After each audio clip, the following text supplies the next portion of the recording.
Tes tes. Ada suaranya? Ada teh. Karena sudah jam 19.30, kita mulai aja ya. Bismillahirrahmanirrahim. Assalamualaikum warahmatullahi wabarakatuh. Waalaikumsalam warahmatullahi wabarakatuh. Wa nastaghfiruh wa na'udzubillahi min syururi anfusina wa min sayyiati a'malina may yahdihillahu fala mudhillalah wa min hadiyalah asyhadu an la ilaha illallah wa asyhadu anna muhammadar rasulullah. Amma ba'du. Pertama-tama marilah kita panjatkan puja dan syukur kehadirat Allah Subhanahu wa taala yang masih memberikan kita nikmat iman, nikmat Islam, nikmat sehat, sehingga malam ini kita bisa bertemu kembali dalam kajian online bersama Teras Rohama.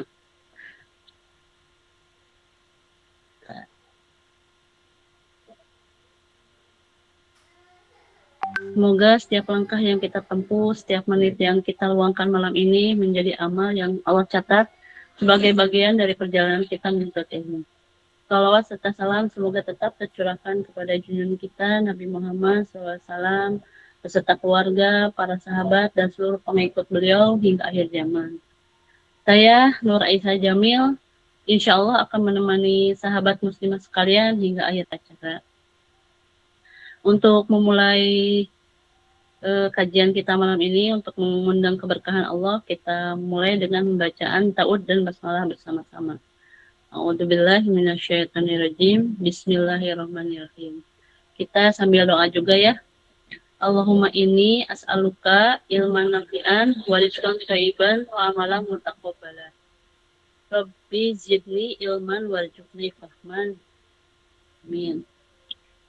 Sahabat muslimah, malam ini kita akan mengenal salah satu ummatul mukminin yang mungkin tidak sepanjang kisah Khadijah radhiyallahu anha ya, tetapi begitu besar keteladanannya, begitu dikenal bukan karena panjangnya usia bersama Rasulullah, melainkan karena luasnya kasih sayang kepada kaum fakir miskin. Beliau adalah Bunda Zainab binti Huzaimah radhiyallahu anha, seorang perempuan yang dikenal masyarakat dengan gelar yang begitu indah, Ummul Masakin, ibunda bagi orang-orang miskin. Semoga malam ini Allah menanamkan sifat-sifat kebaikan beliau ke dalam hati kita. Baik sahabat muslimah, tanpa berlama-lama lagi, mari kita sambut guru kita pada malam hari ini, Teh Sandy Ekawati. Beliau adalah ibu rumah tangga ya Teh. Anaknya berapa Teh? Oh, satu. Nggak ada suaranya Teh ya? Kemana itu? Tes, tes. Yang lain ada suaranya nggak? Kedengeran nggak Teh Sandy? Nggak kedengeran teh. Enggak ya? Nggak ada suaranya ya? Kayaknya jangan pakai headset deh Bu.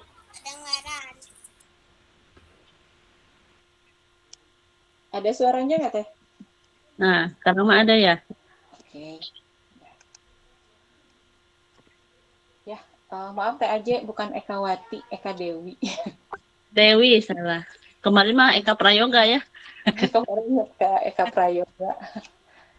Ya, gimana Teh Aje? Beliau juga sebagai relawan Teh ya, suka berbagi ya, suka masak-masak juga, terus dibagiin ke masjid gitu ya Teh ya, ke fakir-fakir miskin ya. Ya, insya Allah Teh. Semoga Allah menjaga beliau dan memberkahi ilmu yang akan beliau sampaikan. Kepada Teh Sandy, kami persilahkan. Tafadhol. Ya, bismillahirrahmanirrahim. Hatur nuhun Teh Aje. Alhamdulillahirabbil alamin. Assalamualaikum warahmatullahi wabarakatuh. Waalaikumsalam. Warahmatullahi wabarakatuh. Ya. Dengan nikmat iman Islam, kesehatan, dan kesempatan, sehingga pada hari ini kita dapat berkumpul ya di dalam majelis ilmu yang penuh keberkahan. Sholawat serta salam semoga senantiasa tercurah kepada junjungan kita Nabi Muhammad SAW, kepada keluarga beliau, kepada para sahabat, serta seluruh umatnya yang istiqomah mengikuti sunnah-sunnahnya beliau hingga akhir zaman ya. Ya, akhwat fillah, saudari muslimah yang dirahmati Allah.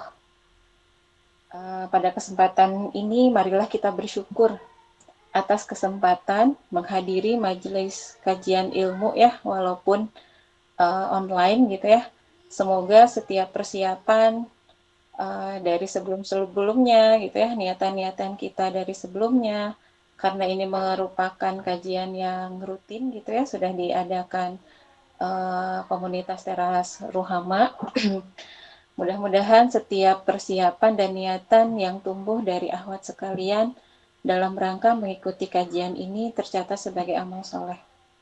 Dan semoga dengan mengikuti kajian ini juga Allah itu mengizinkan dosa-dosa kita itu diampuni ya, sehingga hati kita dihiasi dengan ilmu yang bermanfaat serta ketakwaan kepada Allah. Syukur itu sesuatu yang wajib ya secara hukum gitu. Dan syukur itu harus dibuktikan dengan amal soleh dari hari ke hari agar kita bisa menjadi lebih baik gitu ya. Mungkin kita sering mendengar tentang satu bukan syair, dan ini juga sebenarnya bukan hadis gitu ya, hanya perkataan dari para ulama gitu ya, yang mengatakan bahwa barang siapa yang hari ini lebih baik dari hari kemarin, maka ia akan beruntung gitu. Tapi barang siapa yang hari ini masih sama gitu ya kehidupannya atau kebiasaannya dengan hari kemarin, maka itu adalah rugi.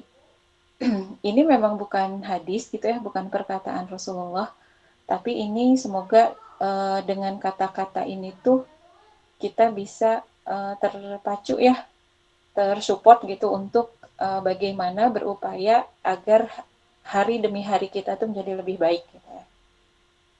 Dan semoga dengan kita mengikuti kajian malam ini tuh kita sama-sama mendapatkan keberkahan dan jalan agar menjadi manusia yang beruntung ya.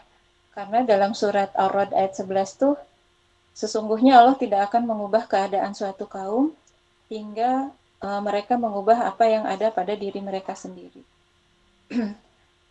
Mudah-mudahan gitu ya, pada malam ini bertepatan dengan tanggal 16 Safar, sudah masuk pertengahan bulan Safar ya.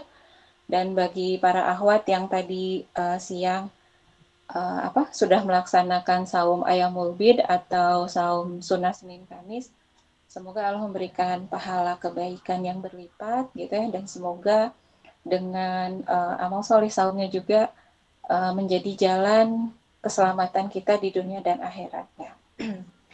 Nah, izinkan pada malam ini Sandy di sini bukan guru ya. Saya aja tadi bilangnya guru, aku bukan guru. Hanya sama-sama lagi belajar gitu ya, ingin nge-share apa yang pernah didengar, pernah dibaca gitu ya, pernah pernah disimak gitu ya dari beberapa ceramah, yang mudahan kisah yang mau di-sharing malam ini tuh bisa menginspirasi dan tadi gitu ya, bisa menjadi jalan mengubah diri kita menjadi profil yang lebih baik gitu ya. Ya, malam ini tuh saya tuh akan membahas, akan nge-share kisah dari ibunda kita gitu ya, Zainab binti Huzaimah. Nah, untuk para akhwat di sini yang mungkin sama-sama pernah baca, pernah dengar, pernah menyimak juga nih kisahnya gitu ya, boleh kasih emot love ya di kolom chatnya buat teman-teman yang pernah ini. Oh, ada Bu Elis ya, Masya Allah. Bu Danti, wah banyak ya. Ya, nanti kalau misalkan pas di pertengahan penyampaian atau nanti pas di akhir ada pemaparan yang kurang dari saya, boleh langsung open mic aja ya untuk ikut memaparkan juga. Nah, ini kita akan mulai dari Bunda Zainab binti Huzaimah ya. Boleh Bu Danti slide berikutnya. Bunda Zainab binti Huzaimah, beliau itu dikenal sebagai Ummul Al-Masakin, yaitu ibunda dari orang-orang miskin. Beliau adalah istri Rasulullah SAW yang kelima ya, yang dinikahi oleh Rasulullah setelah Ibunda Hafsah. Beliau ibunda yang terkenal dengan kemurahan hati dan kepeduliannya terhadap kaum miskin ya. Bahkan gelar Ummul Masakin yang beliau sanding ini tuh beliau sudah mendapatkannya itu sebelum Islam datang ya. Jadi sebelum Rasulullah diangkat Nabi Muhammad diangkat menjadi rasul. Beliau sudah punya gelar itu di kalangan orang-orang Quraisy ya ketika itu gitu kan. Jadi siapa sih sebenarnya yang memberi beliau Ummul Masakin ya? Yang memberi gelar beliau Ummul Masakin itu adalah masyarakat jahiliyah ketika itu.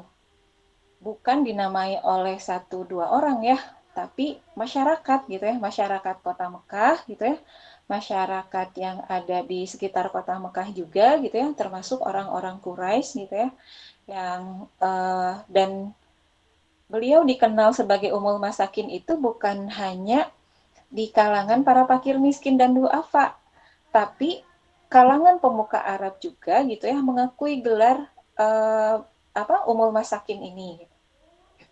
Jadi kebayang ya gitu.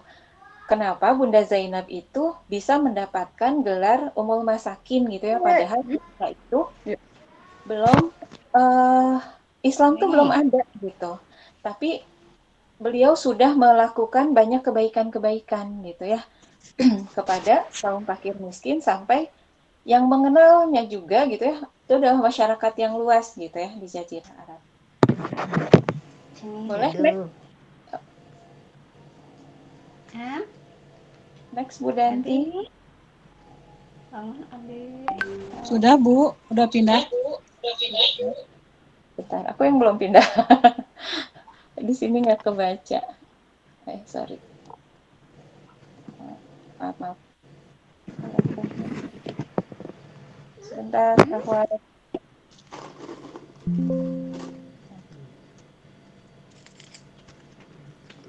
Ya, ini kita akan membaca tentang kelahirannya beliau ya. Bu Danti, mic-nya punten. Ya. Ibunda Zainab ini lahirnya tuh di kota Mekah ya. Nah, itu sekitar 13 tahun sebelum masa kenabian. Jadi kurang lebih perbedaan Bunda Zainab dengan Rasulullah itu sekitar 27 tahun ya. Jadi ketika Nabi Muhammad diangkat menjadi rasul, beliau itu usianya itu 13 tahun. Nah, berarti kan kebayang ya ketika beliau sebelum 13 tahun gitu, beliau itu sudah menjadi sosok yang dermawan gitu ya, sampai mendapatkan gelar Ummul Masakin gitu. Dan beliau termasuk dari Ashabikun Nalun, yaitu golongan orang-orang pertama yang masuk Islam. Nah, beliau itu berasal dari Bani Hilal ya. Bu Danti boleh next. Beliau berasal dari Bani Hilal, yaitu salah satu konfederasi ya. Konfederasi itu penggabungan ya, penggabungan suku. Nah, itu dari keturunan Arab Baduy kuno gitu.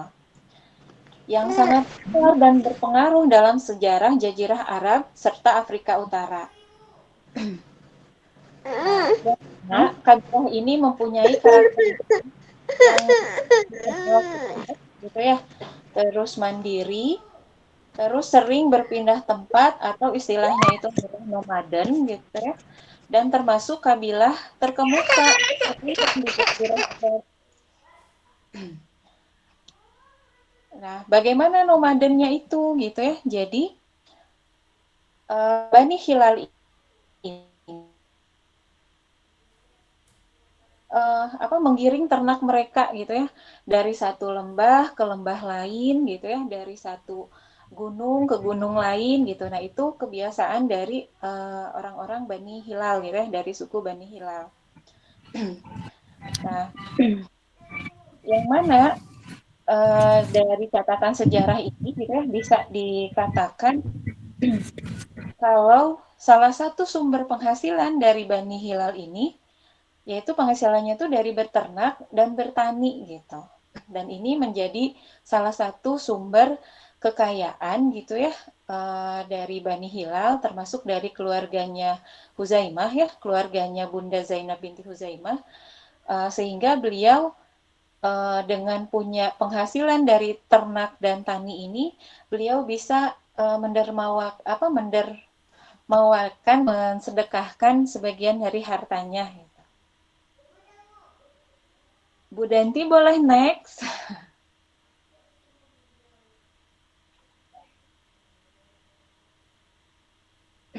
Ya, mungkin Bu Danti ininya sedang tidak di depan laptop ya.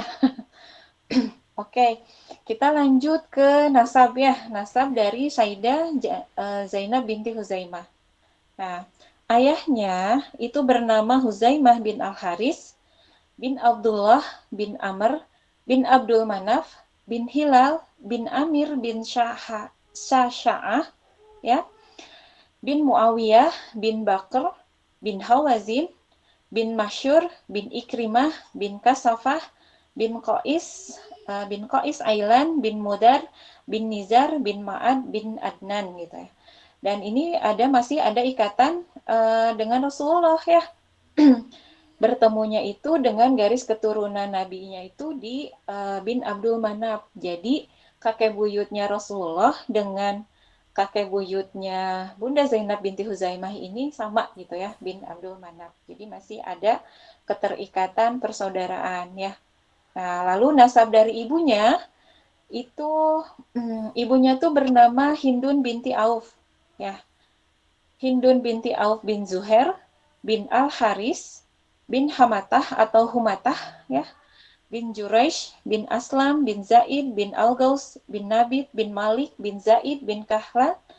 Nah, beliau kalau ibunya ini dari kabilah Kas'am, yaitu salah satu suku Arab Kahtani ya, Arab di bagian selatan, yang mana suku Kahtani ini mereka tinggalnya itu di daerah pegunungan ya. Kalau dari sirah yang saya baca. Nah, di dalam kitab-kitab sejarah, ibunda dari Bunda Zainab binti Huzaimah ini, yaitu Hindun binti Auf, dikenal sebagai wanita yang mulia ya. Apa sih yang membuat beliau dikenal menjadi wanita yang mulia ya? Bahkan ini terdapat ungkapan masyhur nih dari kalangan orang-orang salaf ya, bahwa tidak ada wanita di muka bumi yang mertuanya lebih mulia daripada Hindun binti Auf. Nah, ini di slide selanjutnya kita bisa tahu ya kenapa beliau dikatakan mulia. Oke, next Bu Danti. Nah, jadi dari saudara-saudaranya Bunda Zainab itu, gitu ya, Bunda Zainab itu memiliki beberapa saudara seibu yang sangat terkenal dalam sejarah Islam. Kenapa terkenal? Karena selain saudarinya yang menikah dengan Rasulullah, ya, beliau juga mempunyai saudara-saudari yang mana menikah dengan para sahabat dan pejuang Islam. Jadi ini gitu yang menjadi latar belakang kenapa ibundanya Bunda Zainab yaitu Hindun gitu ya dikenal sebagai wanita mulia, karena beliau itu punya menantu-menantu yang hebat gitu ya, menantunya Rasulullah, terus menantu beberapa sahabat. Nah ini dalam catatan sejarah tuh ada 5 saudarinya Bunda Zainab. Yang pertama itu Maimunah binti Al-Haris. Nah ini juga yang kelak akan menjadi istri Rasulullah ya.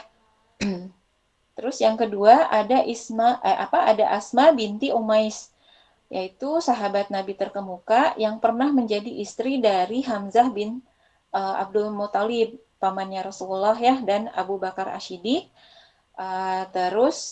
Jadi Abu Bakar As-Siddiq itu menikahi Asma setelah Hamzah meninggal ya di perang Uhud. Terus setelah Fatimah meninggal, putrinya Rasulullah meninggal gitu ya, beliau dinikahi oleh sahabat Rasul yaitu Ali bin Abi Thalib. Nah, terus saudarinya yang ketiga itu ada Salma binti Umais. Nah, ini juga istri dari Hamzah bin Abdul Muthalib ya. Terus yang keempat ada Lubabah Al-Kubro atau dikenal juga dengan Ummul Fadil. Nah, beliau ini adalah istri dari Al-Abbas bin Abdul Muthalib ya. Nah, salah satu dari paman Rasulullah juga. Dan ibu dari Abdullah bin Abbas ya, Ibnu Abbas. Nah, terus saudari yang kelima itu ada Lubabah Al-Sugro atau dikenal juga dengan Al-Asa namanya tuh. Nah, beliau ini ibu dari panglima perang Islam terkenal yaitu Khalid bin Walid ya. Nah, terus bagaimana masa remajanya Bunda Zainab gitu. Jadi, next Bu Danti slide-nya ya. Di tengah masyarakat Arab ketika itu yang lebih suka menindas ya, terus memandang status seseorang itu dari harta dan kedudukan gitu ya. Justru Bunda Zainab itu hadir menjadi sosok wanita yang berbeda. Dengan gelar beliau sebagai Ummul Masakin gitu ya, tentunya Sayyidah Zainab muda itu memiliki karakter yang lembut, murah hati gitu ya, terus penyayang, suka membantu dan memberi bahkan banyak orang miskin gitu ya, sesuai dengan gelarnya ya. Nah, apa yang melatar belakangi gitu kedermawanan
anak-anak kita itu jiwa kasih sayang gitu ya. Bagaimana agar anak-anak kita juga lembut, berarti kita juga bagaimana berperan sebagai perempuan yang lembut gitu ya, tidak apa ya, mungkin tidak suka yang bukan orang tua yang cepat marah gitu ya, bukan orang tua yang suka membentak gitu ya, bukan orang tua juga yang suka apa sih teriak-teriak gitu ya. Kalau kita ingin mempunyai anak keturunan kita itu tadi gitu ya, seperti yang dimiliki oleh Ibunda Hindun gitu ya. Bahkan beliau dikatakan termasuk ibunda yang berhasil gitu ya, berhasil mencetak putri-putrinya menjadi sosok yang layak pantas mendampingi para pejuang hebat gitu ya, para pejuang Islam yang hebat gitu. Dan ini kan tidak serta merta apa ya bisa begitu saja gitu ya, tapi bagaimana itu tuh benar-benar diawasi, mungkin ya dididik gitu. Padahal ketika itu gitu ya, kalau kita apa sih membaca sejarah gitu ya, sejarah di zaman apa jahiliyah itu gitu ya, yang mana kalau ada keluarga yang mempunyai anak perempuan, mereka itu ketakutan gitu ya, mereka tuh ketakutan, bahkan saking ketakutannya dikubur hidup-hidup gitu ya. Begitu lahir, begitu tahu itu anak perempuan gitu ya, agar apa? Karena waktu itu kan di masyarakat tuh dikenal dianggapnya itu punya anak perempuan itu hina gitu. Tapi justru tidak gitu bagi keluarga dari ibunda Zainab binti Huzaimah gitu ya. Ayahnya sehingga beliau itu gitu ya mendidik anak-anaknya dengan baik gitu ya, sampai pada akhirnya bisa menghantarkan putri-putrinya itu menjadi sosok wanita yang hebat, yang mulia, sehingga mendapatkan pendamping yang hebat dan mulia juga. Nah, bagaimana sejarah masuk Islamnya Bunda Zainab? Nah, next. Sayyidah Zainab binti Huzaimah merupakan salah satu dari kelompok wanita pertama yang memeluk Islam, ya, atau istilahnya itu dengan asabiqunul awalun, ya, itu di kota Mekah. Latar belakangnya, sesuatu latar belakang yang mendalam, ya, dari Sayyidah Zainab binti Huzaimah ini, beliau mantap memilih masuk Islam pada masa awal dakwah itu karena yang pertama, Bu Denti slide-nya boleh next, biar bisa disimak sama akhwat yang lain. Yang pertama itu karena kesucian fitrah dan akal pikiran yang kritis ya. Tadi karena dibentuk oleh orang tua yang dididik dengan budi pekerti yang luhur gitu ya. Sehingga Bunda Zainab ini mempunyai pikirannya tuh kritis gitu ya. Terus yang kedua itu ini menolak tradisi jahiliyah. Nah, jadi beliau itu secara sadar menolak ikut serta dalam budaya buruk masyarakat Quraisy saat itu. Ya, seperti perbuatan yang terus yang ketiga, keluarganya Bunda Zainab ini adalah anti penyembahan berhala, ya. Lalu yang keempat, Sayyidah Zainab ini lahir dari keluarga pejuang yang soleh, ya. Tadi dengan karakteristik yang suka berpindah tempat gitu ya, terus kuat gitu ya, terus sehingga dikenal menjadi mempunyai karakter pejuang gitu ya dari keluarganya Bunda Zainab ini. Nah, di dalam keluarganya itu Bunda Zainab itu tidak sendirian ya dalam menyambut Islam. Ini ada di slide berikutnya ya. Nah, jadi keluarga besarnya terutama dari garis keturunan ibunya yaitu Hindun binti Auf gitu ya.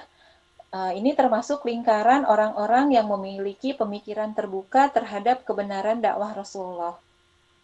Nah, ikatan saudaranya itu sangat kuat gitu ya. Jadi satu sama lain tuh saudara-saudarinya tuh mereka rukun gitu ya. Sehingga saudara-saudara perempuan sekandung gitu ya, yang seibu itu seperti Bunda Maimunah gitu ya, Maimunah bin Al-Haris, terus Asma binti Auf gitu ya, Lubabah, terus yang tadi jadi Ummu Fadil gitu ya. Nah, ini adalah deretan wanita tangguh yang juga menyokong dakwah Islam sejak awal gitu. Jadi dukungan timbal balik antar saudara ini memperkuat keteguhan hatinya untuk langsung berbaiat begitu dakwah dimulai. Nah, ini ada pelajaran ya, ketika kita ingin hijrah berarti kita juga tidak bisa ya hijrah itu sendirian atau setelah saya memperbaiki diri udahlah fokus ke sendiri gitu, tapi harus mencari lingkungan yang senantiasa bisa mengingatkan sehingga kita bisa istiqomah dalam hijrahnya kita gitu. Ini salah satu pelajaran yang bisa kita ambil ya dari awal masuknya Islam Sayyidah Zainab gitu ya beserta keluarganya. Terus yang kelima yang menjadi latar belakang beliau masuk Islam itu karena keselarasan Islam dengan jiwa kedermawanannya gitu. Jadi jauh sebelum Islam hadir gitu ya. Nah, Bunda Zainab sudah melakukan banyak kebaikan gitu ya. Justru setelah Islam ada, Islam itu menjadi wadah keadilan sosial gitu. Dan Bunda Zainab sudah mendapatkan julukan Ummul Masakin gitu ya, yang tadi ibundanya kaum para fakir miskin ini sejak zaman jahiliyah karena memang hobinya itu bersedekah gitu ya. Jadi ketika Islam turun membawa perintah zakat, terus anjuran memberi makan anak yatim, serta kewajiban membebaskan budak, justru Bunda Zainab melihat Islam sebagai agama yang sangat memanusiawikan kaum duafa gitu ya. Jadi menemukan tujuan hakikinya di dalam hidupnya tuh. Jika sebelum masuk Islam beliau tulus gitu ya, membantu sesama hanya berdasarkan dorongan hati nurani, maka setelah memeluk Islam, justru Bunda Zainab itu mendapatkan sandaran iman gitu ya, jadi punya landasan gitu kalau mau berbuat baiknya tuh, bahwa segala amal kebaikannya itu berbuah pahala yang agung di sisi Allah Subhanahu wa Ta'ala. Nah, ini dari hobi sedekah gitu ya, terus bertemu sebuah wadah didasari dengan perintah Allah gitu ya, sehingga perbuatan kebiasaan kebaikannya itu punya nilai lebih gitu ya di mata Allah gitu. Dan itu disambut oleh Bunda Zainab gitu ya, sehingga semakin setelah masuk Islam beliau semakin kalau kata ini mah jor-joran gitulah sedekahnya. Hanya beliau ya. Jadi sebelum beliau menikah dengan Rasulullah, dalam catatan sejarah itu ini mungkin akan ada beberapa perbedaan pendapat ya. Dari yang saya baca tuh ada yang mengisahkan kalau sebelum dengan Rasulullah gitu ya, sebelum menikah dengan Rasulullah, Bunda Zainab itu pernah 2 kali menikah. Ada juga yang mengatakan Bunda Zainab itu pernah 3 kali menikah gitu. Mungkin ini ya wallahu alam ya, saya pribadi juga hanya coba merangkum dari beberapa sejarah yang saya dengar, yang saya baca gitu. Nah, suaminya yang pertama itu bernama bernama Tufail bin Al-Haris ya. Beliau berasal dari kabilah Quraisy, yaitu Bani Muthalib ya. Jadi suami yang pertama ini berasal dari Bani Quraisy. Terus mereka menikah di Mekah pada masa awal perkembangan Islam ya. Jadi kalaulah tadi Bunda Zainab itu di usia 13 tahun gitu ya, begitu Nabi diangkat menjadi Rasul dan beliau menyambut dakwahnya. Nah, ini dikisahkan pada masa awal ini juga gitu ya, Bunda Zainab berarti menikah gitu ya dengan Tufail. Jadi bisa dikatakan nikah muda gitu ya, di usia antara 3 wallahualam gitu. Nah, tapi pernikahan yang pertamanya ini dengan Tufail, beliau bercerai gitu ya, bahkan dikatakan diceraikan gitu ya, diceraikan oleh Tufail. Kenapa diceraikan? Karena setelah menikah beberapa lama gitu ya, ada catatan sejarah itu 1 tahun, ada juga yang 2 tahun gitu ya, beliau tidak kunjung hamil gitu, akhirnya diceraikan. Lalu setelah beliau diceraikan, nah Sayyidah Zainab ini dinikahi oleh saudara kandung dari Tufail gitu ya, yaitu yang bernama Ubaidah bin Al-Haris. Nah, bersama Ubaidah inilah Sayyidah Zainab melakukan hijrah ke kota Madinah gitu ya. Dan sebelum akhirnya Ubaidah ini gugur sebagai syahid dalam perang Badar gitu ya. Nah, ada yang di catatan sejarah itu dikatakan syahid di dalam perang Badarnya, ada juga yang mencatat sejarah itu. Jadi ketika di dalam perang Badar, Ubaidah ini tuh mendapatkan luka-luka yang berat gitu ya. Dan setelah perang Badar, beliau sakit karena luka-luka parahnya itu, lalu beliau meninggal gitu. Wallahu alam ya. Mungkin nanti Ahwat kalau misalkan mau membaca akan banyak versi gitu ya. Jadi saya jelaskan dari beberapa versi yang pernah saya baca. Nah, dikisahkan juga gitu ya dalam beberapa riwayat, kalau Sayyidah Zainab binti Huzaimah ini juga termasuk turut serta dengan kaum muslimah lain ya dalam peperangan Badar. Beliau itu menjadi tim yang membantu menyiapkan makanan gitu ya untuk para pasukan, terus memberikan minum ya di tengah-tengah hektiknya peperangan gitu ya. Beliau berperan sebagai sosok yang memberikan minum gitu ya, terus sosok tenaga medis juga gitu ya, mengobati para pasukan yang luka-luka. Nah, Terus di sini ya, tadi yang seperti saya katakan, ada riwayat yang mengatakan beliau sebelum menikah dengan Rasul itu 2 kali nikah, ada juga yang 3 kali nikah. Nah ini dari versi yang saya baca, beliau juga dicatat gitu ya, pernah menikah gitu ya, diriwayatkan tuh pernah menikah dengan Abdullah bin Jahaz ya, yang mana Abdullah bin Jahaz ini adalah kakak kandung dari Bunda Zainab binti Jahaz. Nanti itu adalah istri Rasulullah yang ke-7 gitu ya, kalau nggak salah gitu. Nah, dan Abdullah bin Jahaz ini wafat menjadi syuhada di perang Uhud ya.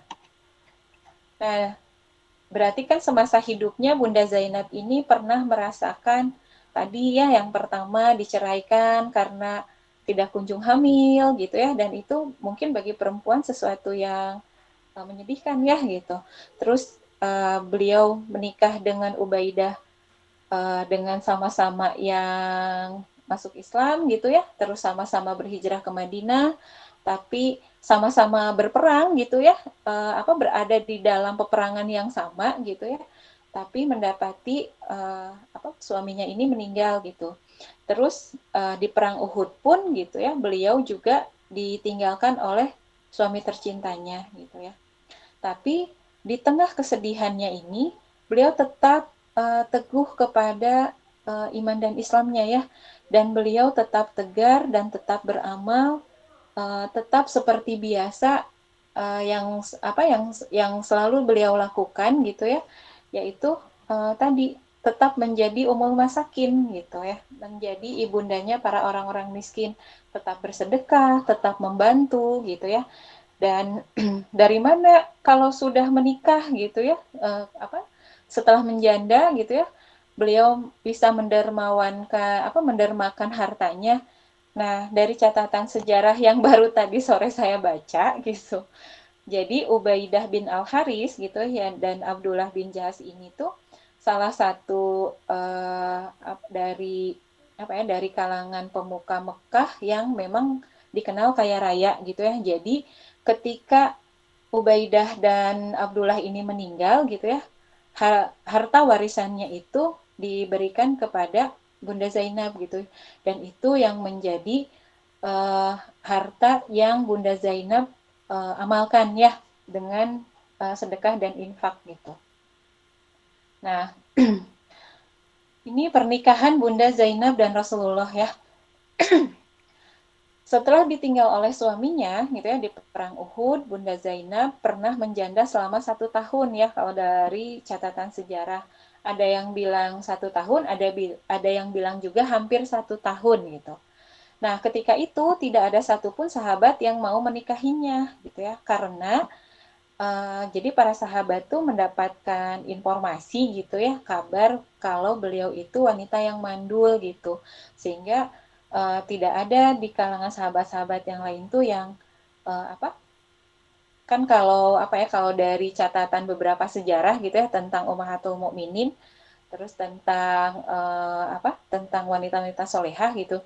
Jadi kalau wanita-wanita yang ditinggal oleh suaminya dalam perang syahid gitu ya, ketika beres masa idah, yaitu 3 bulan 10 hari gitu ya, kalau wanita yang ditinggal meninggal tuh gitu ya, masa idahnya itu 3 bulan 10 hari, itu para pejuang gitu ya, para sahabat itu akan mencari gitu ya, akan mencari mana nih janda gitu ya, dan itu tuh akan dinikahi dalam rangka apa? Dalam rangka melindungi ya, dalam rangka melindungi dan menghormati, dan ini juga menjadi latar belakang kenapa Rasulullah menikahi Bunda Zainab binti Huzaimah ya.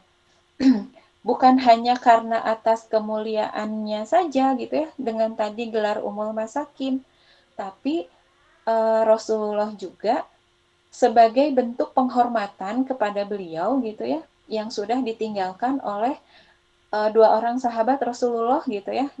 Ubaidah dan Abdullah ini tuh termasuk salah satu sahabat-sahabat yang dicintai oleh Rasulullah gitu. Jadi Rasulullah menikahi Bunda Zainab itu dalam rangkanya tadi ya, bukan karena karena hanya sekedar nafsu gitu ya, tapi sebagai bentuk penghormatan, terus menghormati kemuliaannya juga gitu ya, penghormatan atas tadi karena beliau itu adalah janda dari para syuhada gitu ya. Terus dalam rangka melindungi juga gitu ya, akhirnya beliau dinikahi oleh Rasulullah Muhammad. Beda mungkin dengan kisah Bunda Hafsah gitu ya, yang memang dinikahi itu setelah beliau janda karena memang diperintahkan oleh Allah gitu ya. Nah, Bunda Zainab ini tidak gitu. Nah, di dalam beberapa riwayat, beliau itu dinikahi oleh Rasulullah pada tahun 3 Hijriah dengan mahar sebesar 400 dirham ya. Dan setelahnya beliau itu tinggal di rumah Rasulullah di samping rumah Bunda Aisyah gitu. Jadi Rasulullah itu setelah menikahi beberapa istrinya, itu istrinya tuh tidak di satu rumahkan gitu ya, tapi akan dibuatkan rumah-rumah berikutnya gitu. Dan di samping rumahnya Bunda Aisyah ini adalah tepat sekali dengan Bunda Zainab gitu. Dan diceritakan kalau rumah Bunda Zainab itu lebih luas ya dibandingkan dengan rumah Bunda Aisyah, Bunda Hafsah, dan Bunda siapa sih satu lagi itu Saudah ya, Bunda Saudah yang ketika itu sudah dinikahi oleh Rasulullah. Nah, bagaimana nih di dalam rumah tangganya gitu ya, dalam rumah tangga Rasulullah. Nah, beliau itu diterima dengan hangat ya oleh istri-istri Rasulullah yang lain, oleh Bunda Saudah, Bunda Aisyah, dan Bunda Hafsah gitu. Jadi dengan sifatnya yang sangat tenang gitu ya, tidak suka memicu konflik dan fokus pada ibadah gitu ya, membuat Bunda Zainab ini dihormati di lingkungan keluarga Nabi dan bahkan dihormati juga oleh seluruh umat Islam yang ada di kota Madinah gitu ya. Terus dukungan penuh untuk berbagi ya, Rasulullah juga sangat mendukung penuh gitu dari kebiasaan Bunda Zainab ini ya. Yang mana Bunda Zainab itu suka sekali bersedekah gitu ya. Jadi Bunda Zainab ini tidak menggunakan nafkah atau harta yang dimilikinya itu untuk kepentingan pribadi gitu ya, tapi melainkan menjadikannya sebagai sarana untuk menyantuni anak yatim, memberi makan orang miskin yang mendatangi rumahnya. Jadi rumahnya itu sengaja diceritakan ya, rumah beliau itu kenapa luas gitu ya, karena beliau itu sangat welcome gitu ya. Rumahnya itu selalu terbuka kepada orang-orang miskin gitu. Dan ini menjadi karakteristik ciri khas dari suka bersedekahnya Bunda Zainab binti Huzaimah gitu. Kan seperti yang kita tahu ya, kalau istri-istri Rasulullah itu semuanya itu hobi bersedekah gitu ya, gemar memberi dan membantu kaum yang membutuhkan gitu. Tapi masing-masing istri ini mempunyai ciri khas gitu. Dan salah satu ciri khas dari gayanya gitu ya, gayanya Bunda Zainab binti Huzaimah kalau bersedekah itu, jadi bukan menunggu orang datang meminta bantuan gitu. Dari semenjak beliau remaja gitu ya, sebelum masuk Islam, Bunda Zainab ini sering mencari ya, jadi hartanya itu sengaja beliau siapkan gitu ya, dan beliau akan mencari siapa yang lapar gitu ya, siapa yang membutuhkan ditemani gitu ya, siapa yang membutuhkan bantuan tenaga gitu. Nah, beliau itu memposisikan dirinya itu senantiasa siap gitu ya. Jadi gemar hobi bersedekahnya itu tadi ada upaya yang beliau lakukan lebih gitu ya. Bukan hanya sekedar kalau ada orang datang terus saya bantu, kalau nggak ada ya udah nanti nunggu aja, nggak begitu gitu ya. Dan beliau juga tidak pernah menolak siapapun gitu ya yang meminta bantuan kepada beliau atau meminta makanan kepada beliau, beliau senantiasa akan selalu menyiapkan gitu. Nah, ini menjadi karakteristik gaya dari cara beliau bersedekah ya. Nah, beliau ini kan memang tidak banyak dicatat dalam sejarah ya, karena pernikahan dengan Rasulullah itu sangat singkat ya, sehingga tidak begitu banyak bahkan bisa dikatakan tidak ada hadis yang diriwayatkan juga oleh beliau gitu ya, karena sangat singkatnya perjalanan rumah tangga beliau dengan Rasulullah gitu. Ada di dalam catatan sejarah itu meriwayatkan hanya 3 bulan gitu ya. Ada juga yang mencatat 8 bulan. Jadi mungkin di maksimalnya juga, kalaupun misalkan tadi gitu ya, dicatat dalam sejarah berumah tangga dengan Rasulullah itu tidak lebih dari 8 bulan gitu ya. Sehingga memang ya tadi saya sendiri juga tidak banyak bisa menggali gitu ya dari kehidupan Bunda Zainab ini ketika berumah tangga dengan Rasulullah. Nah, dalam catatan sejarah, beliau ini meninggal pada tahun 4 Hijriah di usia yang sebenarnya belum genap 30 tahun ya. Sejarah itu mencatatnya itu ada di usia 29 tahun gitu ya, ada juga yang sekitar 30 tahun. Jadi mungkin kita bisa simpulkan belum genap 30 tahun begitu ya. Dan kebayang berarti ya, beliau itu meninggal di usia muda gitu. Dan beliau tapi beliau itu menjadi istri satu-satunya yang jenazahnya itu disolatkan oleh Rasulullah gitu ya. Dan ini salah satu bentuk Allah memuliakan beliau gitu ya atas perbuatan hidup singkatnya beliau gitu. Bunda Zainab binti Huzaimah ini walaupun dengan hidupnya yang singkat gitu ya, tapi gemar beramal, sebuah perbuatan yang mulia gitu ya, sehingga di dalam hidupnya yang singkat Allah tuh memuliakannya gitu ya. Memuliakan dengan tadi ya, diberikan hati yang mawar gitu ya, terus dimuliakan dengan diberikan pasangan yang mulia gitu ya, dan ketika wafatnya juga beliau itu dimuliakan dengan cara ya tadi gitu, beliau menjadi satu-satunya istri Rasulullah yang jenazahnya itu disolati gitu ya oleh Rasulullah Muhammad. Karena waktu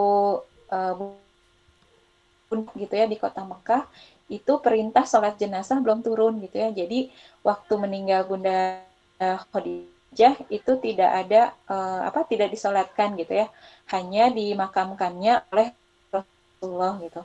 Dan Bunda Zainab juga menjadi istri yang pemakamannya itu langsung diurus oleh Rasulullah gitu ya. Jadi Rasulullah sendiri yang langsung turun ke liang lahat gitu ya untuk menyandarkan istrinya ini gitu ya. Nah, beliau ini dimakamkan di Baqi di kota Madinah ya, menjadi istri yang pertama yang dimakamkan di Baqi. Nah, ya memang sangat singkat gitu ya, karena memang tidak banyak yang bisa dikisahkan. Tapi di sini ada pelajaran yang paling menyentuh ya dari kisah Bunda Zainab binti Huzaimah, yaitu bahwa umur yang singkat tidak menghalangi seseorang meninggalkan jejak kebaikan. Meski masa hidupnya bersama Rasulullah sangat singkat, tapi dengan akhlak dermawan dan kasih sayangnya membuat namanya tetap dikenang hingga sekarang ya. Dan hal ini mengajarkan bahwa yang paling bernilai dalam hidup itu bukanlah panjangnya usia, melainkan banyaknya manfaat yang kita berikan kepada orang lain ya. Nah, ini tidak ada riwayat sahih yang menyebutkan secara khusus ya ayat Al-Quran tertentu yang menjadi landasan dari Bunda Zainab binti Huzaimah dalam beramal ya. Bahkan julukan Ummul Masakin atau ibu orang-orang miskin telah beliau sandang sejak sebelum menikah dengan Rasulullah SAW. Sehingga sifat dermawannya ini sudah dikenal luas. Nah, namun ya setelah Islam turun tadi ya, dengan semangat hidup mendorong infak, sedekah, dan kepedulian sosial. Nah, ini kita bisa melihat ayat-ayat yang tadi menjadi jiwanya dari Bunda Zainab ya. Bu Denti boleh next? Loncat 2 slide.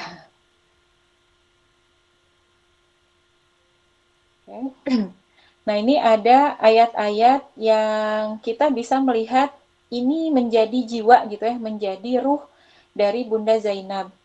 ayat-ayat tentang perintah berinfak ya. Yang pertama di surat Al-Baqarah ayat 195. Dan infakkanlah hartamu di jalan Allah, dan janganlah kamu menjatuhkan dirimu sendiri ke dalam kebinasaan. Berbuat baiklah, sesungguhnya Allah menyukai orang-orang yang berbuat. Kan perintah ini, ayat ini, tapi di dalam jiwanya sudah hidup sifat kebaikan itu gitu ya. Terus di surat Al-Baqarah ayat 254, wahai orang-orang yang beriman,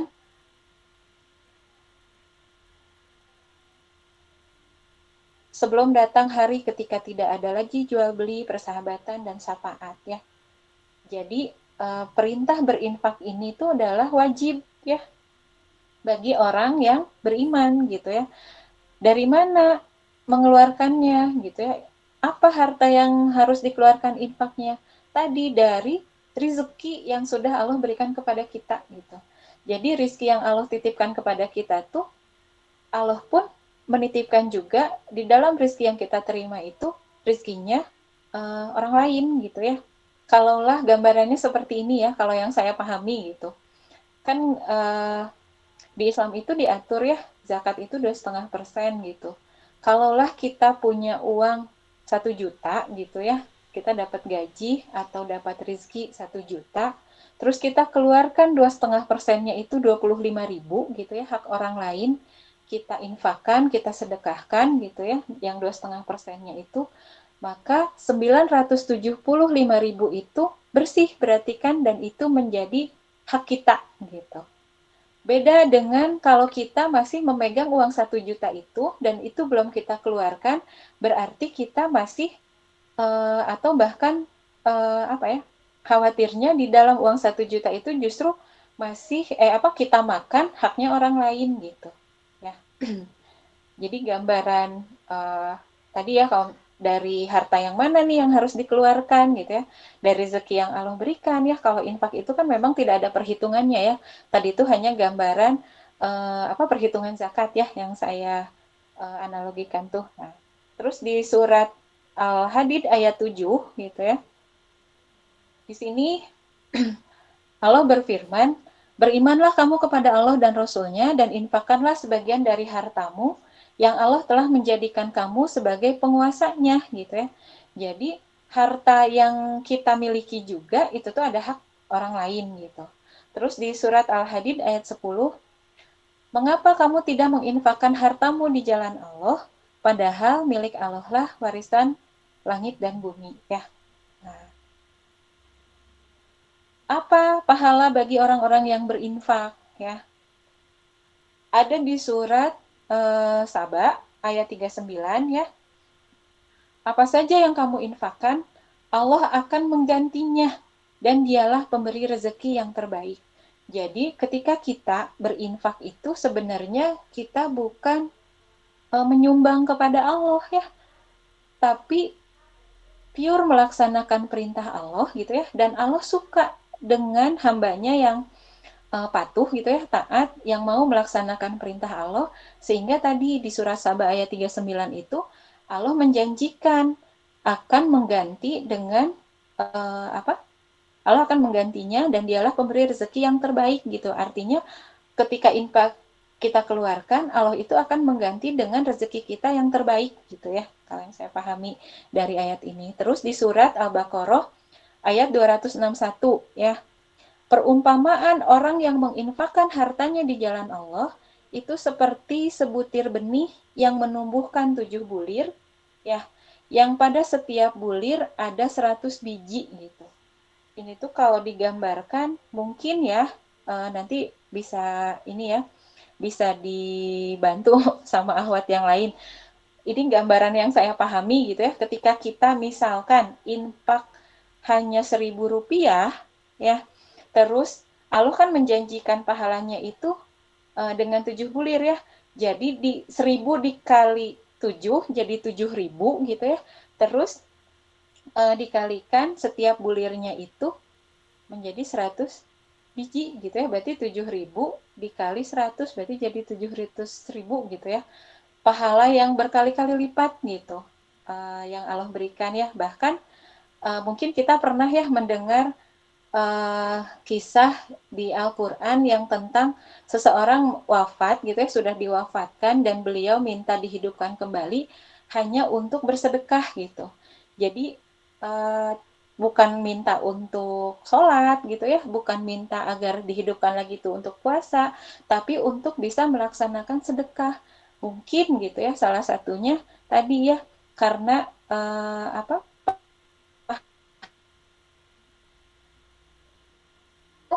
kan kalau kita ingin merasakan pahala-pahala sholat, puasa gitu ya, sedekah kita itu kan bukan di dunia ya. Hakikatnya itu pahala-pahala itu akan kita dapatkan dan kita rasakan itu ketika awal kita memasuki alam barzah gitu ya, dari amal-amal perbuatan yang pernah kita lakukan tuh.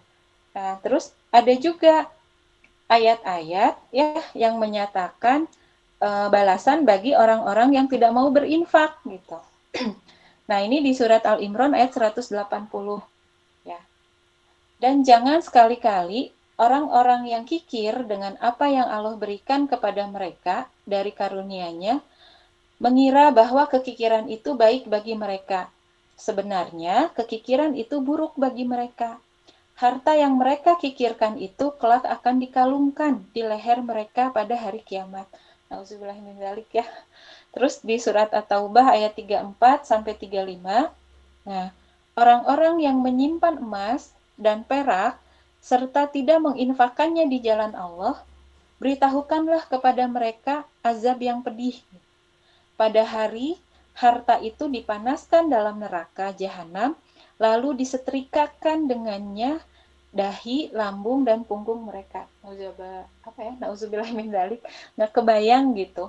Hanya karena mungkin kita menahan apa yang saat ini kita punya gitu ya.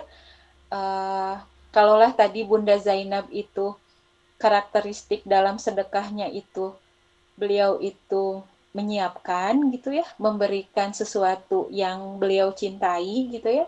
Terus beliau mencari siapa yang membutuhkannya gitu ya, siapa yang lapar gitu ya, siapa yang sedang bersedih, beliau temani gitu ya.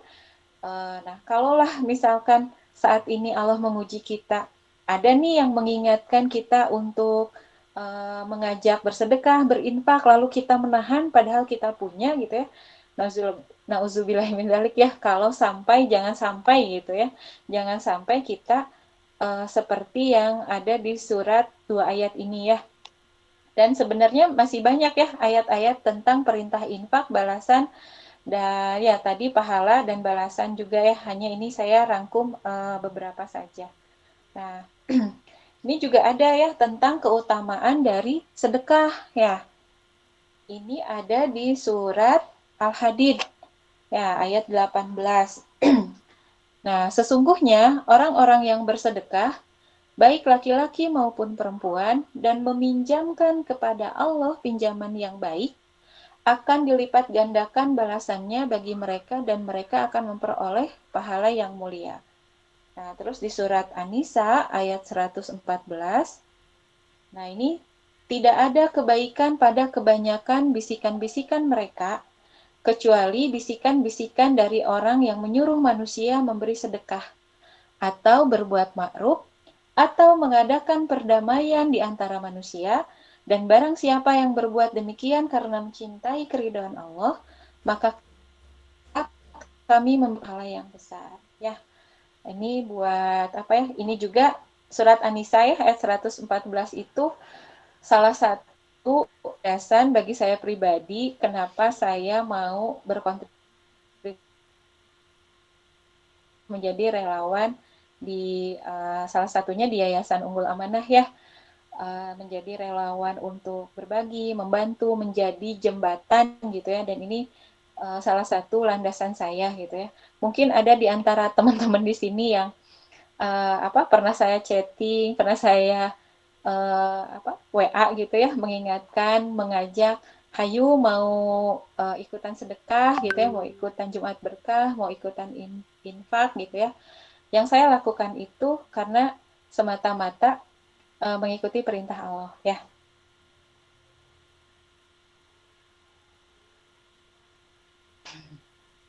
Ya. Dari kisah Bunda Zainab binti Huzaimah ya mengajarkan bahwa harta hanyalah titipan. Sedangkan kasih sayang, sedekah, dan kepedulian kepada sesama adalah bekal yang akan mengangkat derajat seseorang di sisi Allah. Seorang mukmin tidak menunggu kaya untuk berbagi, tetapi menjadikan berbagi sebagai kebiasaan hidup karena mengharap ridha Allah semata. Semoga Allah menghiasi hati kita dengan kelembutan, menjadikan kita gemar berinfak dan bersedekah, serta memberikan keikhlasan untuk beramal sebagaimana keteladanan dari Bunda Zainab binti Huzaimah, sang Ummul Masakin ya. Amin ya robbal alamin. Mungkin itu yang bisa malam ini saya sharing. Segala kebaikan dan kebenaran itu dari Allah. Kalau ada tadi catatan yang tidak sesuai, mohon dimaafkan karena saya juga masih banyak-banyak harus belajar gitu ya. Mohon maaf lahir dan batin.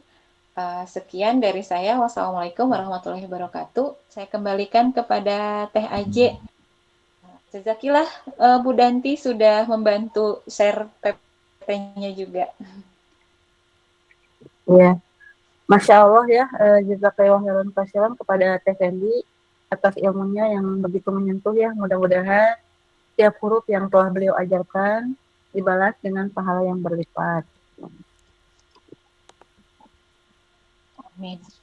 Untuk selanjutnya kita ada sesi tanya jawab ya. Mangga ahwat-ahwat barangkali ada yang mau bertanya atau ada yang menambahkan, mangga diantos ya gitu. Kalau di kolom chat, mangga kita ramaikan kolom chatnya.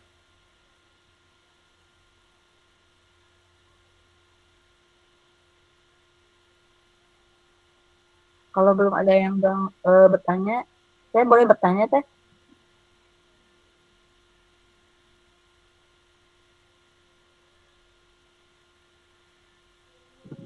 Suaranya nggak ada Teh, jadi nggak Boleh, jawab. boleh.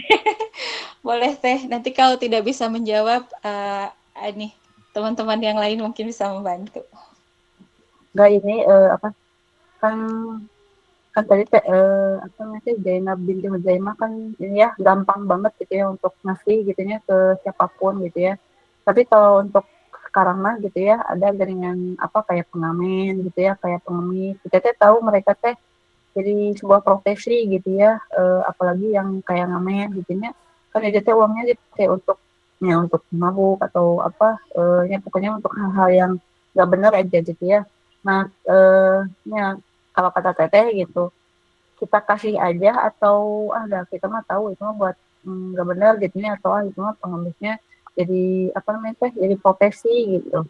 Nah, gimana teh kalau yang kayak gitu? Gimana ya? Saya juga sempat ya Teh ya punya pemikiran yang sama ya seperti itu gitu. Pertama saya meyakininya ketika kita berbuat kebaikan, Allah itu akan memerintahkan kepada malaikat itu untuk mencatat gitu ya, mencatat satu pahala gitu. Bahkan dari mulai kita meniatkan gitu ya. Artinya ketika kita melakukan, maka kita akan mendapatkan pahala yang kedua gitu. Sebaliknya kalau kita punya niat buruk, Allah tidak menyuruh malaikat untuk mencatat gitu ya, tidak kebaikannya ini menunjukkan maha baiknya Allah ya. Nah, tadi memang betul ya, kan yang namanya sedekah itu bagian dari amal jariah kita gitu ya dalam hidup. Nah, ketika kita ingin jariah kita baik gitu, tentunya kalau saya gitu ya akan memilih bagaimana mengamalkan itu untuk yang baik gitu sehingga saya memiliki mendapatkan jariah kebaikannya gitu. Misalkan saya lebih akan memilih memberikan kepada bersedekah untuk ngebantu para tahfiz Quran misalkan gitu ya, atau tadi membantu pembangunan masjid gitu. Jadi lebih ke memilih hal-hal yang bermanfaat gitu. Kalaupun saya juga pernah gitu ya ngasih ke tukang ngamen, tapi di dalam hati itu diniatkan, ya Allah semoga dengan rizki yang kau titipkan ini aku berikan kepadanya bisa melembutkan hatinya gitu ya, sehingga hatinya itu bisa menjadi takwa kepadamu gitu. Itu sih Teh kalau dari pengalaman mah. Mungkin Teteh yang lain ada yang mau ini bantu jawab juga atau punya pengalaman yang sama juga. Gitu Teh Aje. Siapa sambil didoain aja Teh ya, mudah-mudahan ya tadi dengan hari kita mah kan niatnya ya untuk membantu dia gitu, apa Ya. ya taat ke Allah gitu ya. Diluruskan niatnya gitu. Iya. Ya gimana Ahwat yang lain mau ada yang Tadi ini saya tuh di awal tuh bertanya ada beberapa yang tahu kisah Bunda Zainab binti Huzaimah ini gitu ya. coba tunjuk tangan ada yang udah pernah dengar. Kalau saya mah belum sih, yang Tadi familiar aja mah ya ada Bunda Bu Eli Aisyah. gitu ya, Pernah ada Teh Sandy, tapi yang Teh Sandy sampaikan lebih banyak dari yang saya tahu. Iya, Jadi tadi gitu. beberapa pertanyaan saya, alhamdulillah Ya, terjawab gitu dengan alhamdulillah. pemaparan dari Teh Sandy. Jadi kan awal saya berpikir ya, ini Bunda Zainab itu apa istilahnya dari muda gitu ya udah terbiasa untuk bersedekah gitu kan. Ini dari mana ya gitu?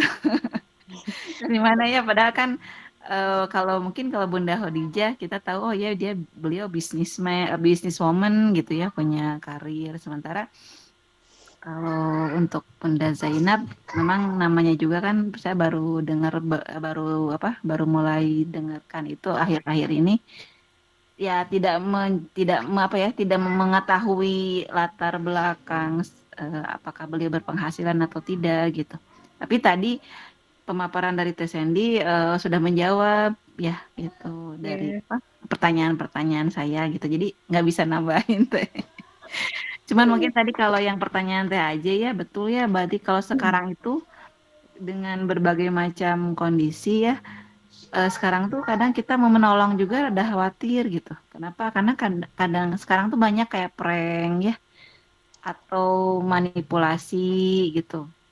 Jadi apa kayak pura-pura misalnya pura-pura tertabrak atau pura-pura ini kadang suka suka ada overthinking juga gitu ya kita tuh kalau misalkan ini beneran nggak ya dia itu atau dia sebenarnya hanya berdusta gitu kan.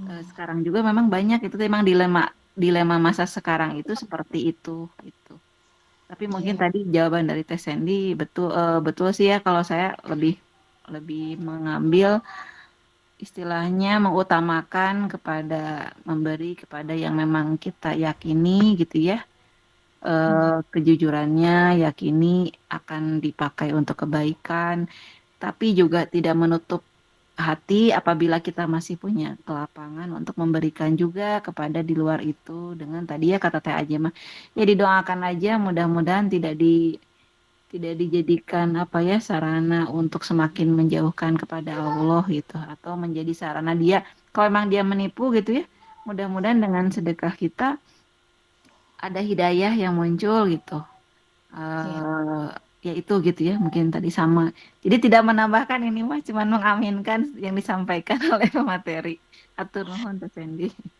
Iya, sami-sami, Pak Elis. Ya, ini mungkin ada siapa ya di sini?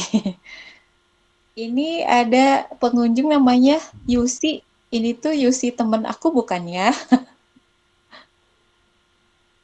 Coba cek cek Teh Yusi Ini ada Yusi. suaranya. Ini Yusi yang Katapang Soreang bukan ya? Siapa nih?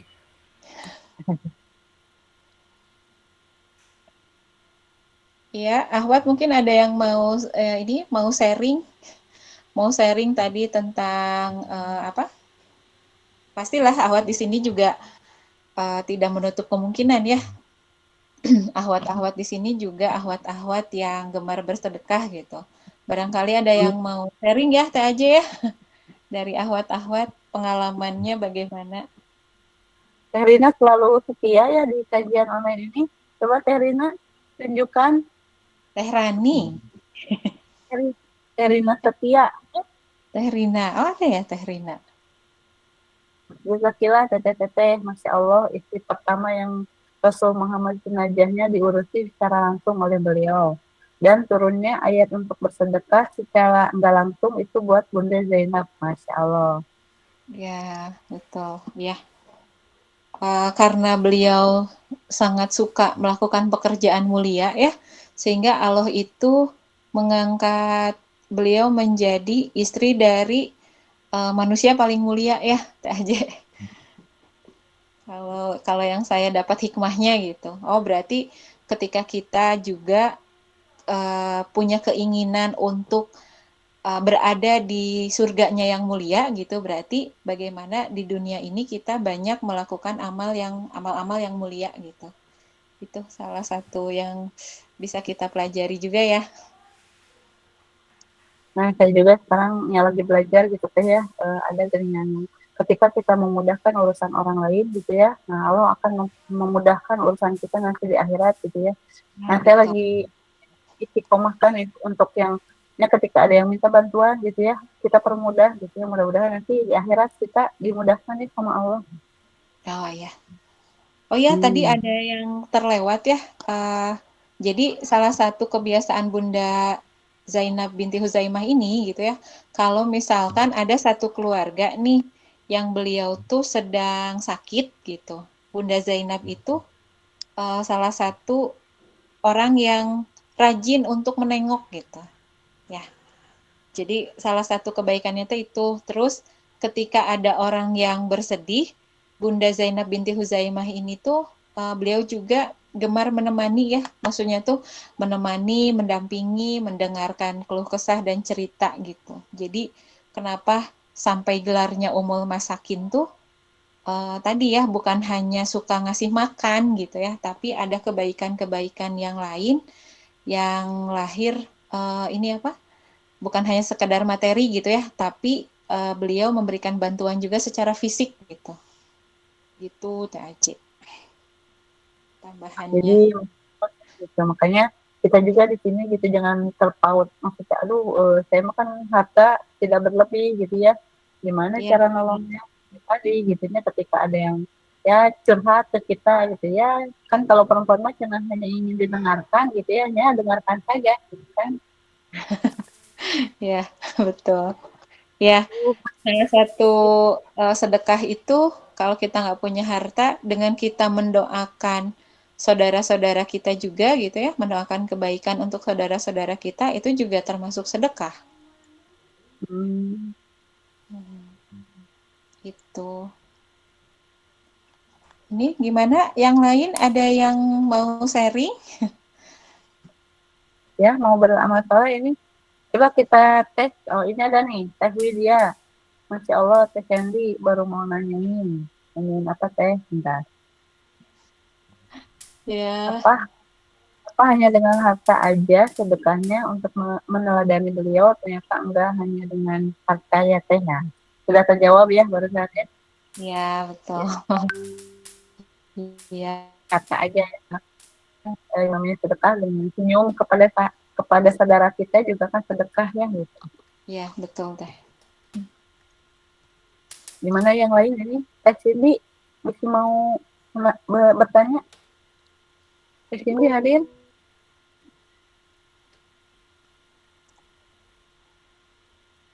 Kemarin Teh Cindy lagi sakit ya, dan sekarang alhamdulillah sehat. Oh, Itu Teh Rani, Teh Aceh, alhamdulillah. raise hand. Oh ya, Oh, Teh Rani. Ya, Rani Teh boleh? Rani gimana? Boleh, boleh. Teh Rani. Iya. Assalamualaikum warahmatullahi wabarakatuh. Waalaikumsalam warahmatullahi wabarakatuh. Saya ingin cerita tehnya terkait tadi pertanyaan Teh Aje ya. Jadi kan memang, jadi kan saya itu sebenarnya saya kan jualan ya. Ini mah cerita tehnya. Cerita dulu gitu maksudnya teh. Saya kan Iya. jualannya setiap minggu teh di pasar minggu teh. Itu teh ada satu kondisi orang tuanya emang udah sepuh dia teh gitu. Itu tehnya dikasihkan dengan niat membantu ya ke beliau teh. diajak ngobrol ternyata rumahnya ngontrak cenah gitu kan yang teman-teman sesama sepuh deui cenahnya gitu. Nah, itu berlangsung lama-lama tapi tiap minggu teh dia teh jadi siga nu langganan gitu nya ke jongkos saya teh gitu nya. Sok dongkap gitu kan ya sok ini. Jadi saya teh berpikir khawatirnya teh justru apa yang saya berikan teh malah menambah ketergantungan dia terhadap pekerjaannya dengan mengemisnya istilahnya mun ini mah gitu nya aja eta. Jadi saya teh mikir aduh salah teh nya ketika saya ngasih gitu walaupun diniatkannya bismillah gitu kan ya imah ingin membantu gitu kan ya bersedekah gitu. Tapi lama kelamaan teh si ibunya teh malah jadi siga nu langganan gitu teh. Ya, gitu. Jadi ada beberapa orang sih sebenarnya yang ke warung juga ada gitu gitunya. Tapi saya tuh berpikir teh kenapa ya jadi jadi takutnya tuh jadi sebuah ketergantungan yang akhirnya teh sedekah saya teh justru membuat dia teh jadi malas untuk berusaha usaha yang lain gitu kan. Islam sendiri kan melarang kita untuk meminta-mintanya di Quran lagi kan peliharalah dirimu dari meminta-minta kan gitu ya. Tapi takutnya teh sedekahnya teh justru malah membuat dia teh nyaman dengan meminta-mintanya teh. Sedang ngobrol gitu jeung suami teh gitu ya kumahanya itu gitu-gitunya si emak eta teh gitunya jeung si teteh ieu teh gitu. Akhirnya coba tuh tong ka dikasih cenah cek aya teh. Tapi ketika saya tidak ngasih teh saya teh jadi asa teh tenang oge gitunya. Mananya si emak teh gitu kan gitu dongkap. Iya tah itu teh kadang sok teh jadi dilema gitu teh ya kalau melihat kondisi sekarang ya. Satu sisi kita teh ingin bersedekah gitu kan ya. Sisi lain takut justru sedekah kita tuh justru jadi melalaikan dia untuk berusaha lebih gitu kan ya mencari cara untuk tidak meminta-minta gitu teh gitu jadi ya gitu Iya. gitu jadi memang kondisi sekarang kan memang seperti itu gitu tehnya apa misalnya saya lihat di pasar yang saya jualan gitunya pasar gitu teh banyak gitu yang seperti itu teh malahan ayah kondisi ibu-ibu masih jag-jag gitunya dia ngais anak gitu kan hanya bermodal namanya teh tempat cup kecil dia jalan-jalan minta-minta gitu kan jadi memang kondisi sekarang teh membuatnya saya pribadi gitunya itu sedekah teh kumaha sih gitu kan ya apakah jadi jalan saya untuk selamat atau justru menjadi jalan saya untuk membuat orang lain teh nyaman dengan meminta-minta gitu padahal jelas sekali kan orang teh nggak boleh meminta-minta teh gitu seperti itu. Ya. Jadi mengkondisikan satu sisi ingin ini satu sisi ingin kita teh meneladani gitu kan ya. Tapi sisi lain juga karena kondisi saat ini mah seperti itu. Semuanya gitu kan ya gitu kita teh gitu kan ya yang terdekatnya ada kadang kan ke Iwan Ahwat mah jauh gitu kan ya teh hanya bisa apa namanya ya gitu gitu gitu jadi tak itu kumaha teh tanggapan teh menurut saya mah jadi cerita dan tanggapannya kumaha gitu satu sisi saya teh ingin menyeladani gitu tapi sisi lain oh jadi begitu gitu orang-orangnya teh gitu jadi kita bukannya ketagihannya jadi terus ya gitu tiap minggu teh datang gitu kan seperti itu nuhun teh Iya. Mungkin ada Ahwat dulu yang mau menjawab. Atau ini ya, saya tuh pernah baca di surat Az-Zariyat ayat 19 ya Teh ya. Mungkin bisa sambil dibuka ya. Yang artinya itu, dan pada harta mereka ada hak bagi orang miskin yang meminta dan orang miskin yang tidak mendapat bagian atau yang tidak meminta-minta ya. Nanti mungkin bisa ngambil kesimpulan ya dari ayat itu. Jadi ini tuh menunjukkan bahwa ada memang fakir miskin yang dia tidak meminta-minta gitu ya. Terus ada juga yang meminta, tapi keduanya itu sama-sama sama Allah tuh diperintahkan untuk dikasih gitu ya. Nah, terus memang ada juga satu hadis di sini ya, barang siapa meminta-minta kepada manusia untuk memperbanyak hartanya, maka sesungguhnya ia meminta bara api, maka hendaklah ia meminta sedikit atau banyak gitu. Ya, itu dari keterangan hadis. Terus kalau tadi ayat yang dimaksud oleh Teh Rani itu ada di surat Al-Baqarah ayat 273 ya, yang tentang larangan untuk meminta-minta gitu ya. Nah, kalau saya pribadi mungkin langkahnya Teh Rani bisa cek dulu gitu ya, akuratnya betulkah orang tua tadi tuh memang membutuhkan gitu ya, ataukah tadi memang hanya menjadi sebuah pekerjaan. Tentunya ya pasti membutuhkan waktu ya Teh ya untuk untuk mencari tahu kebenaran itu gitu. Kalaupun tadi misalkan ada prasangka gitu ya di dalam hati, kalau yang saya ya pernah alami gitu. Ini mah bicara pengalaman, saya juga pernah mengalami di kondisi ya hal yang sama gitu ya dengan Teh Rani gitu. Ada di satu sisi tuh ini apa bisikan dari setan gitu ya untuk saya tidak beramal soleh, atau memang sebenarnya Allah tuh sedang ngebersihin diri saya gitu.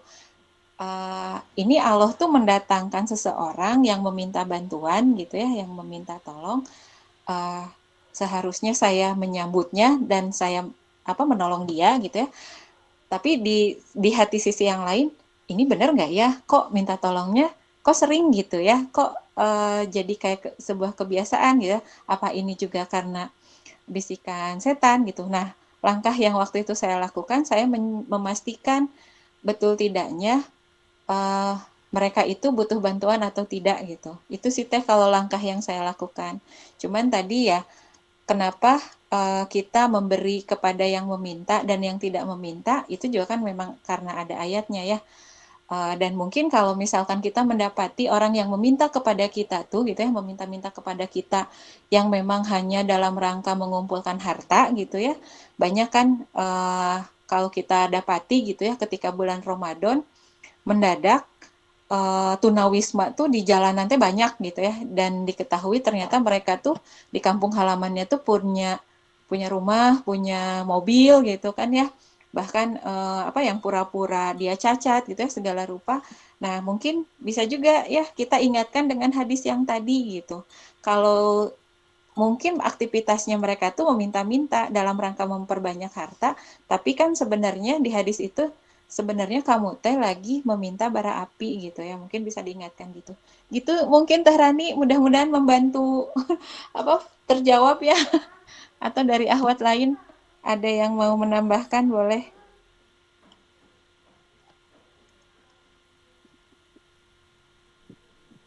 Tapi kalau Gimana? untuk kondisi kan emang dibentuknya gitu ke pemerintah oke dengan BLT-nya gitu dengan ininya. Jadi kan emang jadi banyak mental-mental pengemis kan gitu. Ya, Jadi ya kita sebanyak berdoa mendoakan nah sistem ya terbentuknya karena sistem. mereka juga hormat ya gitu. Ya sebenarnya mah mereka juga nggak mau gitu. Tapi karena ya tadi gitu dibuat seperti itu gitu kan.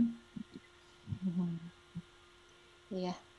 Dan Jadi tetap seharusnya itu tanya nggak begitu ya Teh. Ya, bukan bukan memberi solusi tapi apa namanya kan melenakannya gitu. iya betul. Gitu.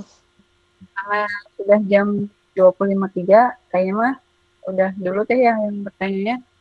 Iya. Kita ada Ya, kuis nih Teh.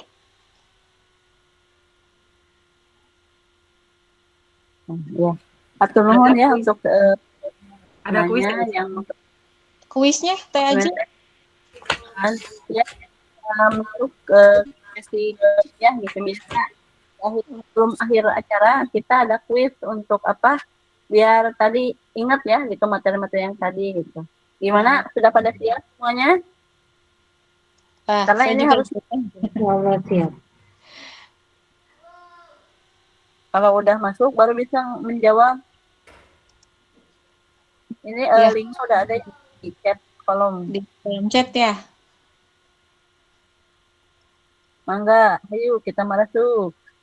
Wah, Saya ikutan boleh nggak sih? Jangan atuh. Jangan ya.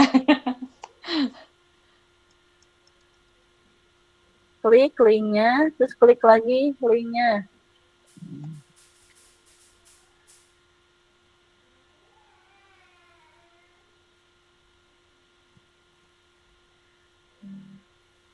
Ketik namanya, oke.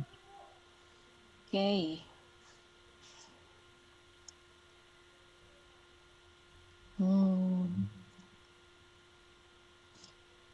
Siapa aja yang udah masuk teh nanti.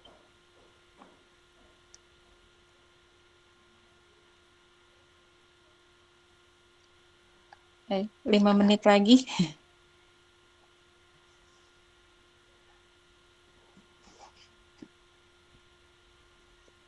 Udah ada 10. 11 Ya, orang. gimana?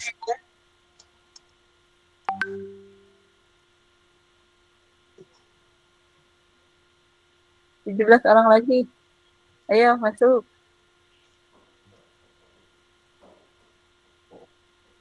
Ditunggu sampai 2 menit lagi.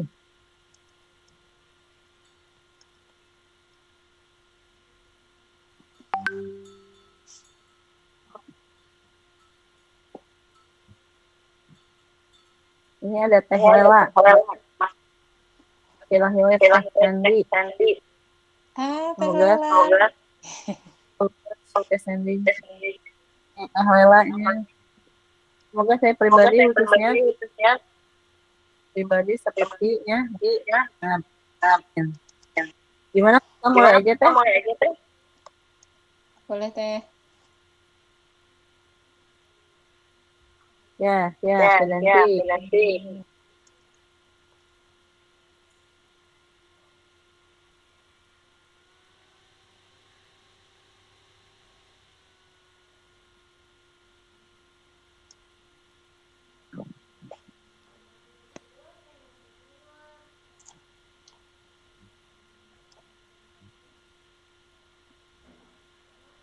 Wah, kuis. Enggak. Pertanyaan pertama. Nah, tinggal dicentang ya.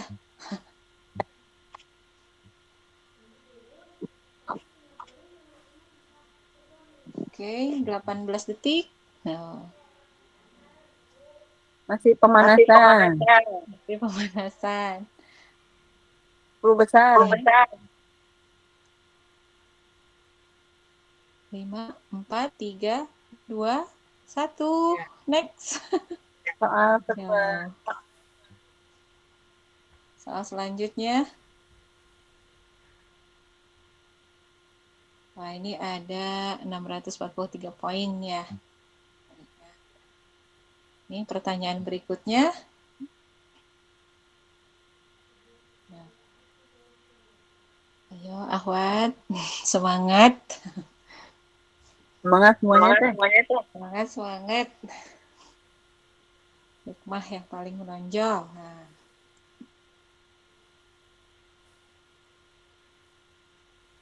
Ini mah bukan menang tapi ini mah buat biar nggak lupa. Biar nggak lupa aja. Oke. Iya. Apa soal Teh? 5 soal mungkin ya, Teh Danti? Bu Danti? Soal berikutnya? 10 soal. Nah, siap. Udah 1 menit lagi soalnya.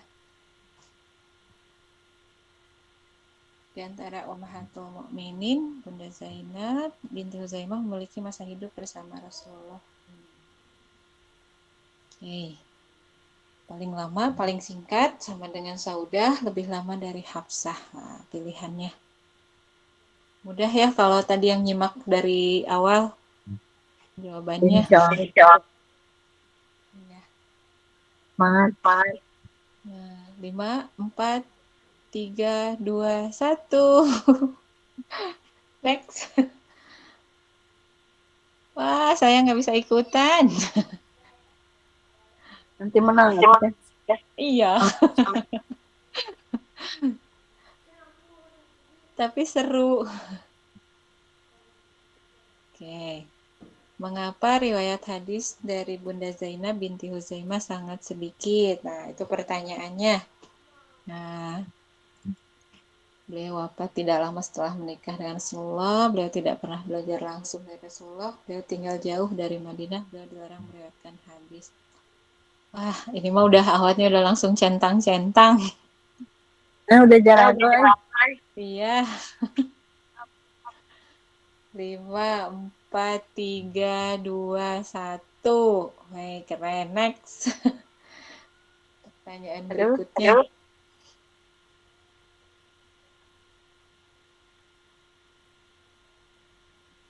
Ya, Bunda Zainab binti Huzaimah wafat pada masa ya, kekhalifahan Abu Bakar, Rasulullah masih hidup, kekhalifahan Umar bin Khattab, kekhalifahan Utsman bin Affan. Nah, jawabannya mudah-mudah.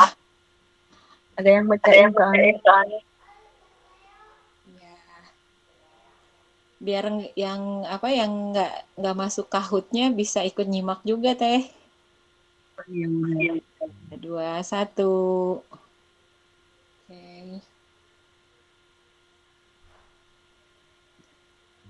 Iya, Teh Rani, Teh Rina. Ya, ini udah 5 pertanyaan berarti ya Bu Danti. 5 lagi. Oh. Siapakah ayah Zainab binti Huzaimah? Apakah Abu Bakar atau Umar bin Khattab atau Huzaimah atau Abu Sofyan?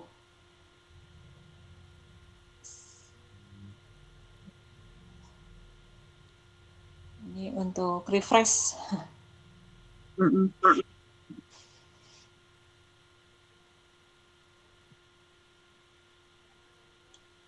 3, 2, 1.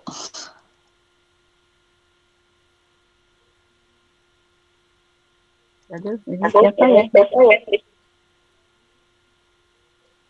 Oke.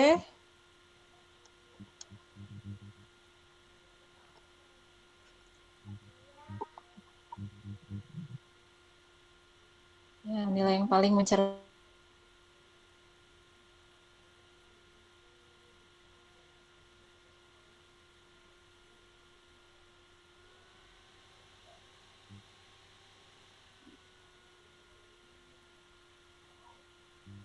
5, 4, 3, 2, 1.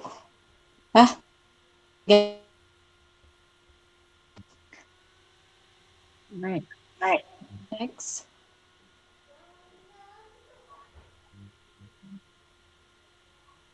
Dari suku manakah Bunda Zainab binti Huzaimah?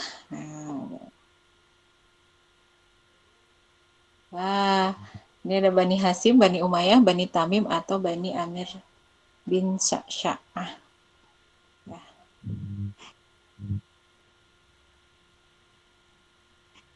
Yang ini, yang mendekati jawabannya. Yang bukan, yang apa yang... Oke, next. 2 pertanyaan lagi.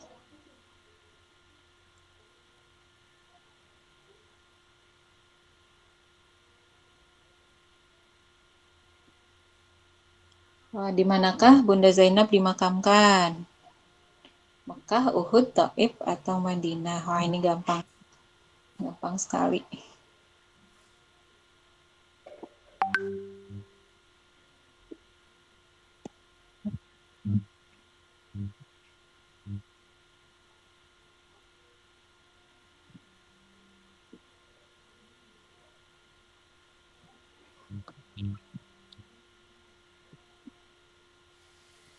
Oke, pertanyaan terakhir.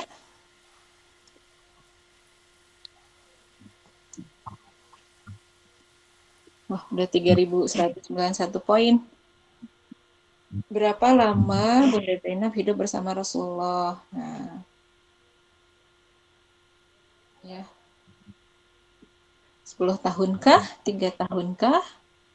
2 bulan atau 8 bulan ya? Itu tadi yang seperti yang dipaparkan. Yang manakah?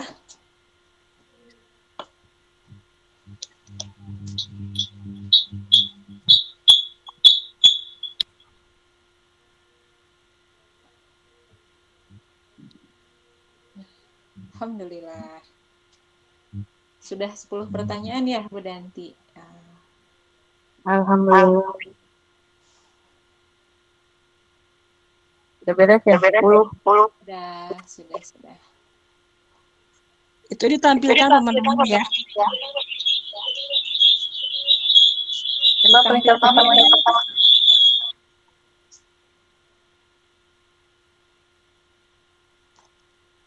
Tampilan pemenangnya gimana sih?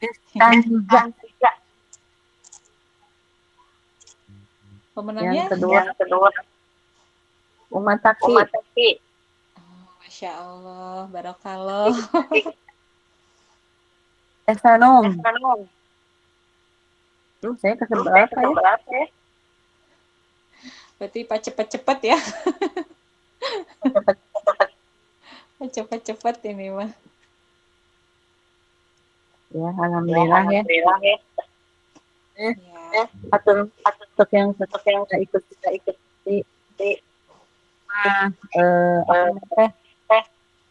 ramean aja ya gitu. Iya. Ini teh materi kita dengarkan.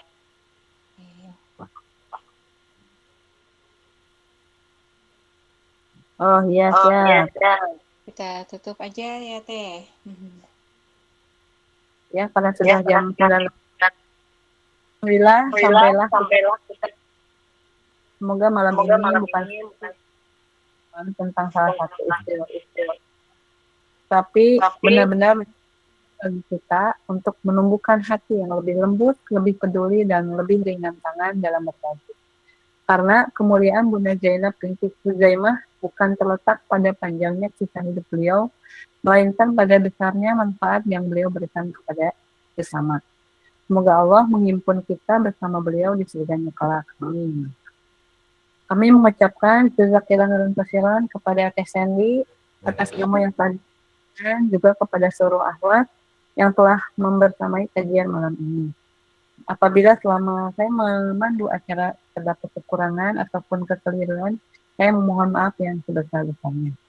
Mari kita tutup majelis ini dengan membaca hamdalah bersama-sama. Alhamdulillah.